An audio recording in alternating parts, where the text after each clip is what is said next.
Welcome po sa ating channel G-Trick TV. Ito ngayon ang pipresyohan natin.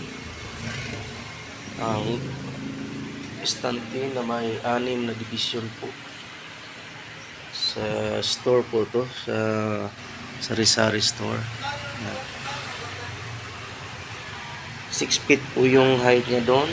Tapos may 6 na division, clear glass, at saka 1.5 po yung height niya. At sa tagiliran ay 1 feet po, 1 foot.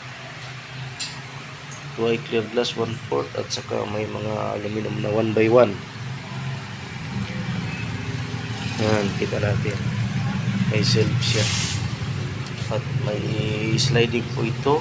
Nakalagay. Yan. Lagyan ng mga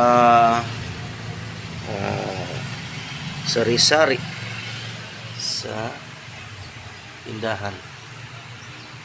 Ang square foot po natin dito mga kalods ay nasa 200 pesos lang po. Ang ganito kalaki ay nagkakahalaga ng 5K lang po. Kasi may mga discount po tayo ngayon kasi nag-December po. Ito lang po ang ating stante, glass stante na 6 division. Maraming salamat mga kaludes. God bless everyone.